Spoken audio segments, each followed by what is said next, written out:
So we are basically studying the wave function and its meaning. So wave function, I said it this yesterday. The idea of wave function somehow it encodes in it what is the state of the particle psi, which we are interested wave function, because in quantum mechanics. This wave function, rather this state of this a particle, a system of particles, whether they are electrons, protons, and whatever that system is, we normally have a wave function psi.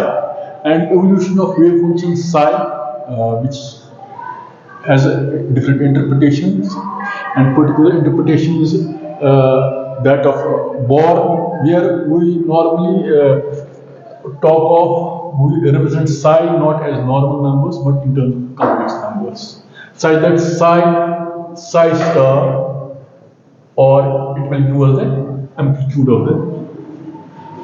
Just like when we study optics, if you have studied optics, the intensity of the light, which if two beams interfere, the intensity is given the square of the amplitude at a given point. In the same way, so since, but that was still in terms of classical wave, how we understood classical wave. But here it's not wave. This psi is somewhat admixture of wave as well as particle properties. So it's not wave in that traditional sense. So, but we are using the analogy of some of the analogy of there and some importing here. So this is the difference you are going to see here. And what are the subtleties which are involved? For example, one of the contradictions or one of the results, for example, once we make a jump or once we make a conceptual transition from classical mechanics to quantum mechanics. In classical mechanics, you have Galilean relativity. And there is a particular how two reference frames can be related.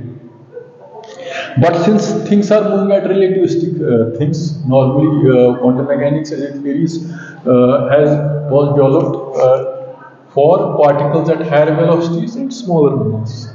It can extend in the limiting cases for classical particles also.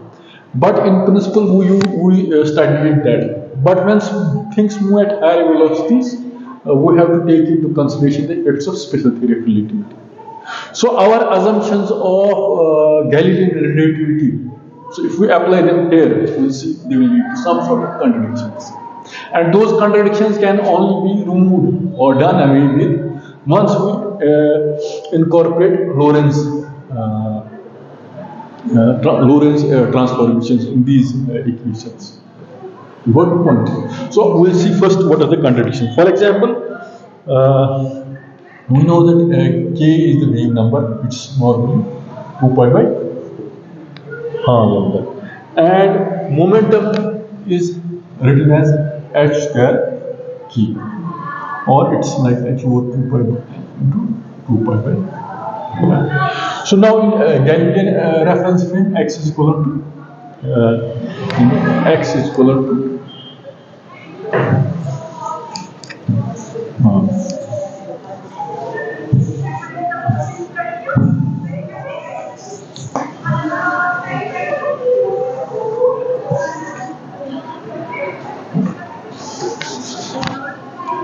Galilean reference frame, x is equal to x prime is equal to x minus beta.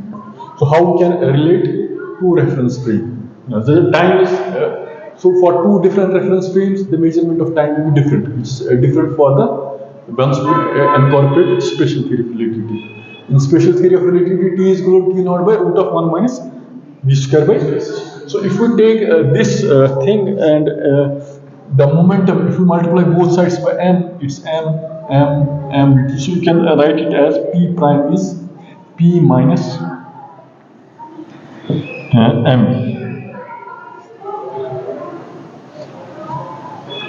P minus m. For the cluster, change in the momentum is like this. Change in the momentum is like this. It's change in the momentum. Now, what? So if we assume that de Broglie, what you want to say?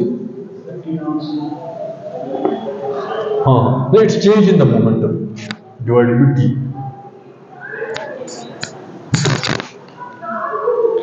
It's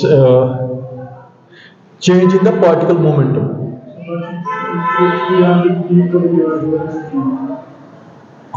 Yes, yes, you're right. So it's change in the particle momentum. We will have this basically p minus p prime. It's p. Now you will do one thing. So actually you have multiplied both sides with m. So now divide both sides with t. Now you can write it like p prime is equal to p minus mp. So if we write change in momentum like this, we assume that de Broglie. So what's the thing? Lambda is equal to h over mv or h over p prime or h over p prime is p minus mv. So it's not necessarily equivalent to.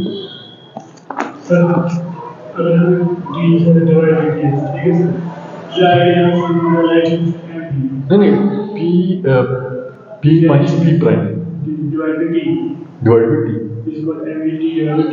Take one sequences. So this that is so you just keep it m को यहाँ लाओ और इसको यहाँ लाओ. T it change in it. This is change in momentum. We say this is change in momentum. This quantity is change in momentum. Change in momentum is equal to this.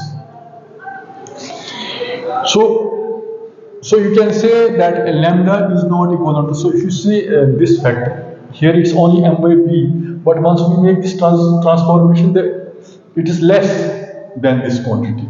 So there is a sort of apparent contradiction. So how we can do away with this contradiction? So we will do away with this contradiction, or it can be further understood if you in your earlier classes have studied a Doppler effect. One particle is moving and other particle is at rest. A person who will listen to some sound waves or travel in waves. A person who travels, his frequency will get increases or decreases. If he will come closer to the source, his frequency increases. If he goes away from the source, his frequency decreases. So that always lambda into mu is equal to a constant quantity. That's that understanding is there. So if that means that phi a transformation, for example, if phi is a phase, then phi is kx minus omega t of a wave, or if you want to write it in terms of 2 pi x minus v t by lambda. It's your earlier understanding of a wave, classical wave, a traveling wave, where the number of amplitudes may peak or, but it is somehow we say it's Galilean invariant. It's Galilean.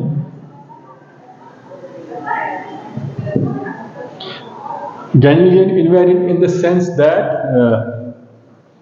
whether a traveling wave or whether the net velocity of that will be a constant, although the product of frequency and the wavelength will fluctuate. For the observer which is moving away, its wavelength will decrease, but its frequency may remain different. So that the product is. So what we say that in this thing, so we say omega prime is omega into 1 minus v by lambda. This is how we moving reference frame and this thing. And at the end, and we have at the end lambda prime is equal to lambda for the it's an unsurprising result. But the thing is that how we can, so why we are incorporating this is the point is how we can do away with this, that for de Broglie waves this moving frame and the rest frame, the wavelengths don't come out the same. So the classical analogy was that of the traveling waves or sound waves. So how we have to this came out at the end same lambda in terms of mu into frequency into mu by v, and it comes out. So how to do away with it? There are two ways of doing away with it. One way is that if you don't take psi as a normal wave, as if you just go to the arguments of the wave, but as a complex wave.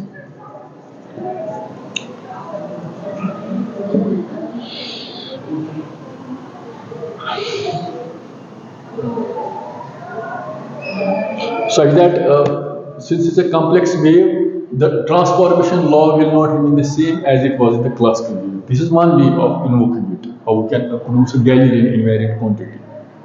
The another more tangible or more familiar or more convenient or more appropriate way is your understanding of special theory of relativity.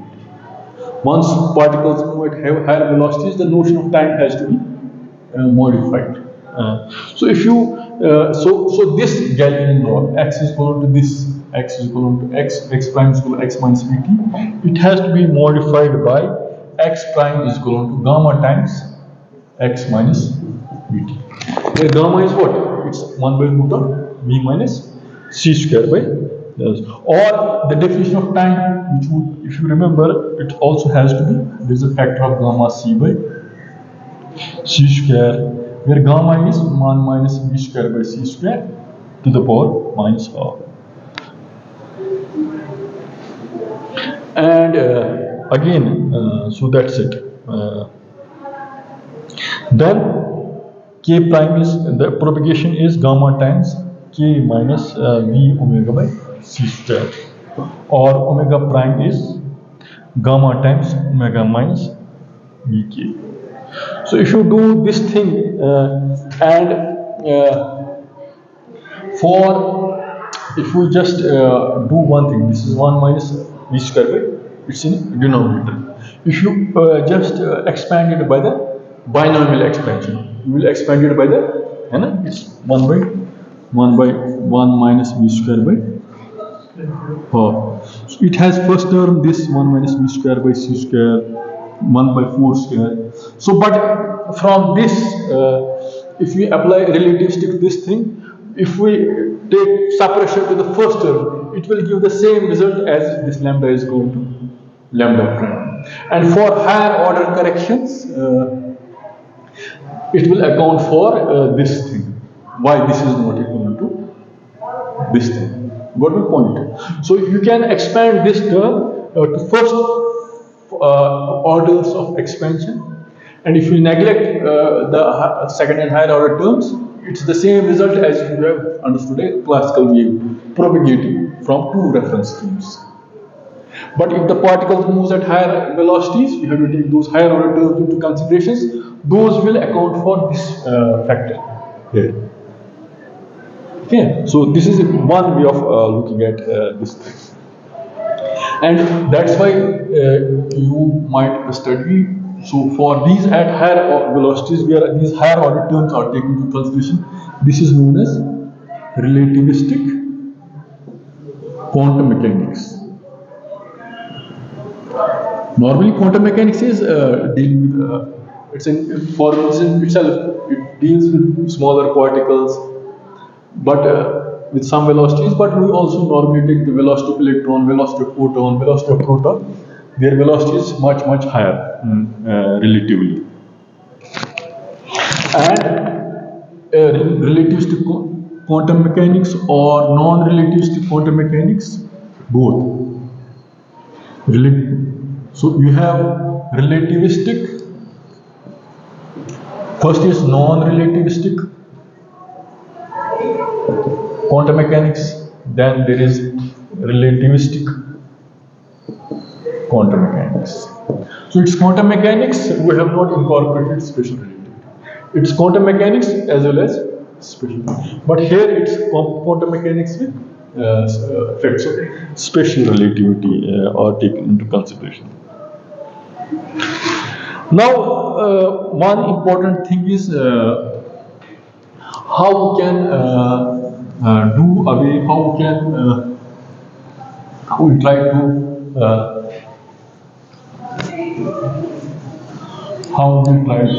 do one thing is psi, psi, or it's psi. So how we can physically visualize it? So if you, for example, if you shine a light from a torch, or if you have in lab two beams, you pass them through two pinholes.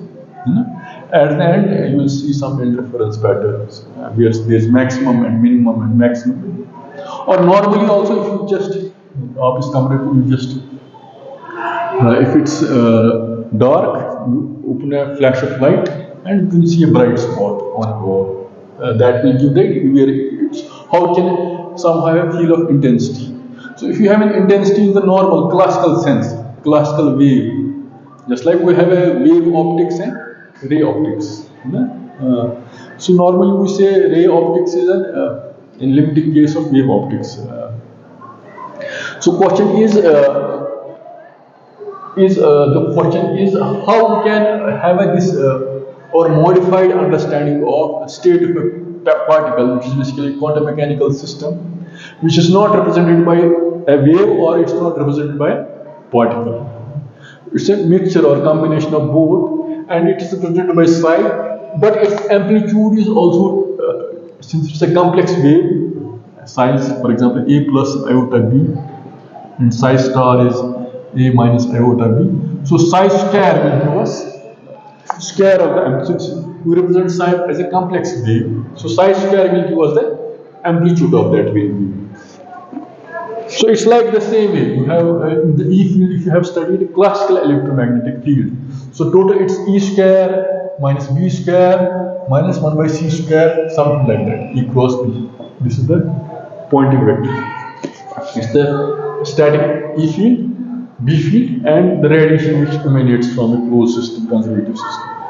So in the same way, you can see the intensity of the fringe, for example, in the physical optics is superposition of E waves and B waves. Ultimately, light is an electromagnetic wave. It's superposition of E waves and B waves, and intensity of fringe is measured in terms of E square and B square. So in that sense, we assume that psi, x, y, z, t measures the probability at x, y, z and time t. So we normally don't speak of certainties when we talk of quantum mechanics. We don't talk of certainties. Certainties means you know exactly where it is, or it is not.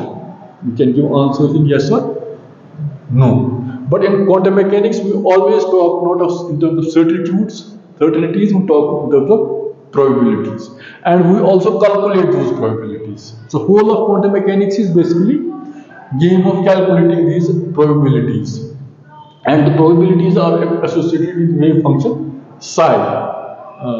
No, it's an interesting thing how we calculate it. So we do it in the later chapters. How we calculate the probabilities of the states of the given system. So because particles are continuously, they are not, for example, if you take a traditional analogy to our, if you remember in your earlier classes, so you are having a Young's double slit experiment. Young's double slit experiment, क्या करेंगे? We have two pinholes, है ना? Like, so I'll just this is one pinhole, this is another pinhole. So light comes, so it may maximally interfere, so this is power difference. So it's maxima, minima, maxima. So it depends upon the power difference. 2 pi n plus 1 by is equal to n plus half lambda or n lambda. If it's odd, this thing. So, but these are two waves. which are entering. So what here the difference is? It's not neither it's wave, neither it's particle. But still, for electrons, even if we just try to just, so individually you usually see that electrons are moving through this pinhole and this pinhole. So if you assume that electrons are particle, that will create a problem.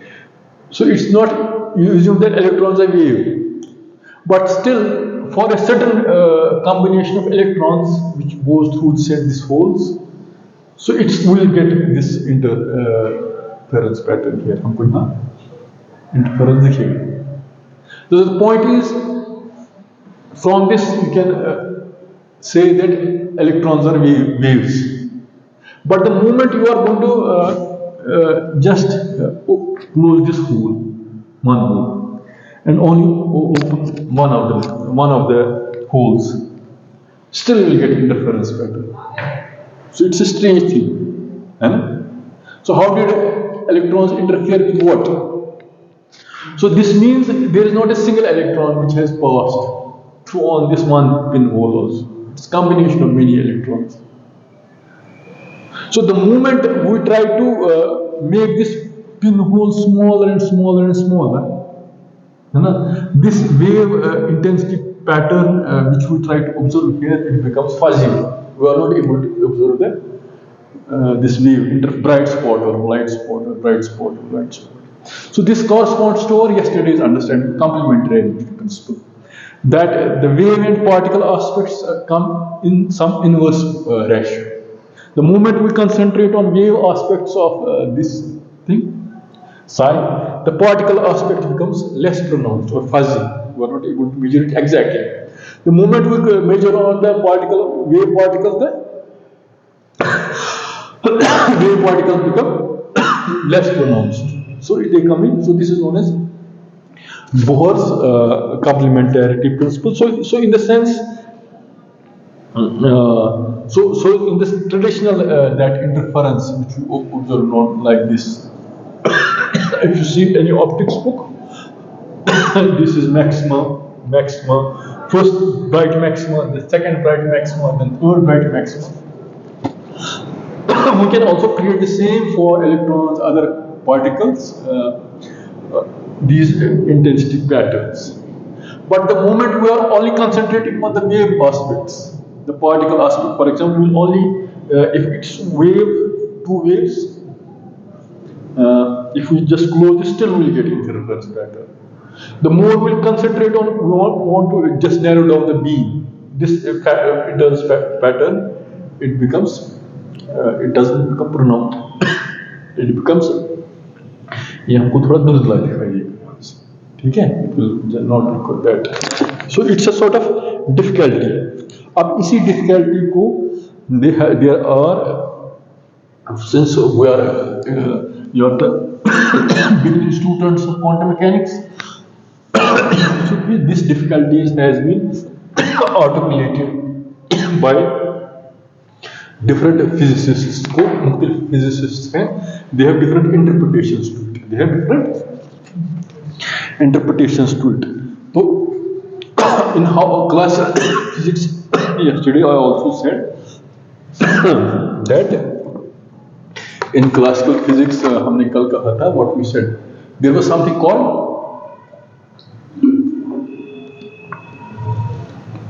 determinism, है ना? Determinism, that given initial conditions, given force law, you will be able to determine what is the state. But here, the state psi, there is sort of uncertainty associated with it. We cannot totally, we can determine it, but we can determine it in terms of probabilities, not in terms of certainties. तो यहाँ से debate आ रहा है कि is quantum mechanics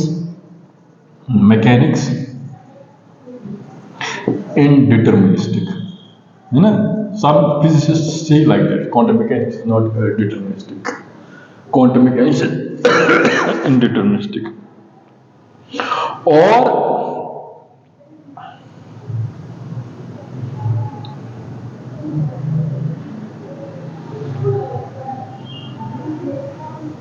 John Bell, there's a physicist, he says that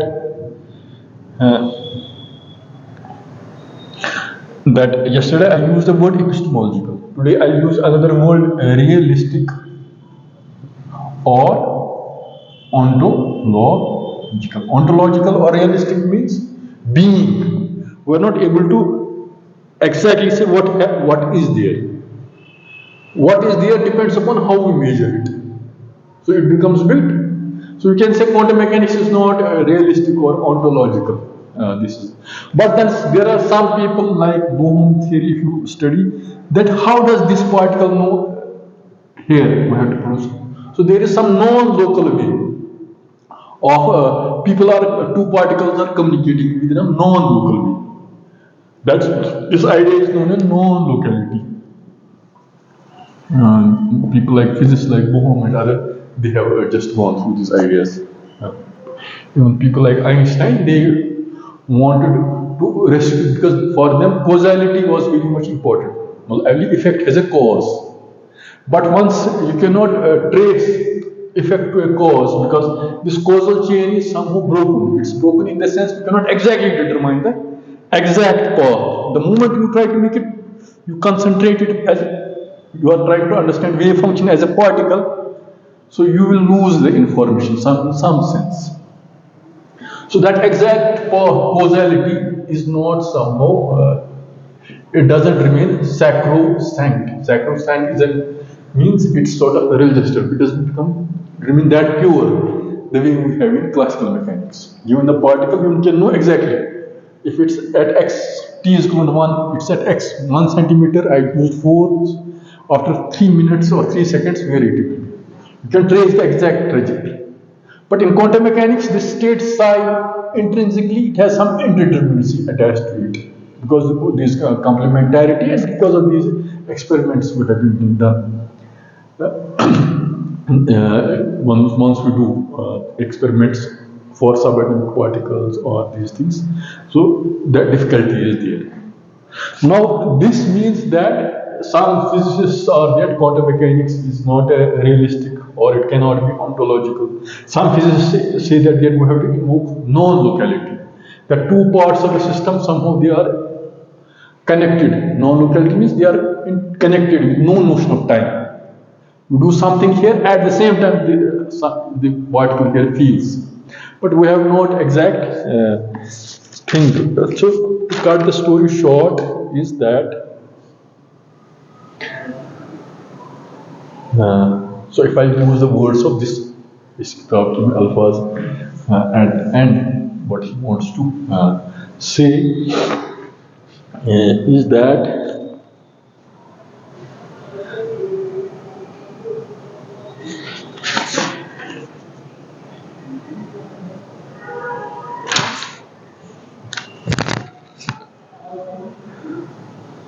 so some people may be disappointed that this is not deterministic. Classical mechanics is not. So it is indeed. So from this can we infer this thing that quantum mechanics is indeterministic. So does that mean that the world is irrational? Well, things move in a random fuzzy way. So we don't exactly predict things. So this book, the author of this book warns us. He has his own interpretation. He wants to say that even though quantum mechanics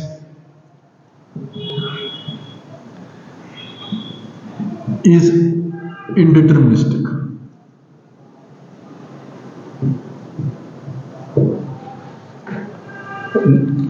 it is still determined, but not deterministic in the classical sense. It is deterministic in the sense that we can calculate probabilities. We can talk in terms of probabilities. We can predict systems, but we cannot predict system in the exact sense, the way we predict it in the classical sense. So does this mean that quantum mechanics, does this mean that world is not rational? Means rational means when rationality as a thought is that we can predict the state of matter, state of electrons, state of photons, state of bosons, whatever, from given state of. So does it mean that, so he warns us, no, it's not that. We can still believe in rationality, but quantum mechanics is a way of trying to understand the world. So there can be many conclusions. What is the more question, important question is that what is reality ultimately composed of? What is reality? है ना? और what is truth? है ना? इसमें भी ये है कि these are more questions of philosophy. But since physics is the philosophy of the physical world, how the physical world operates, and our perception of that physical world. So it's a. So there's a quotation. I'll just end this class. There's a quotation by Werner Heisenberg. You know this person, है ना? उसने कहा what we understand is not nature, but nature exposed to our method of questioning. So what we understand is not nature. So we will give answer, we'll ask something and we'll get exact answer what it is. It's the sort of questions we want to ask, the answers we are going to get. In the sense whether you will not say it's a, so you can say that this is inspired from this particular interpretation of quantum mechanics. Whether we can say that world is objective or world can be entirely rational. If its world is objective and world is rational, in that classical sense, then this statement, so it needs a bit just as a food for thought. So it's interesting to say people like Einstein were not, they had a faith in the causal order of the universe. So Bohm, and it leads to some different debates. So we would say, whatever. So we'll start now a formal way of trying to study quantum mechanics. Stop.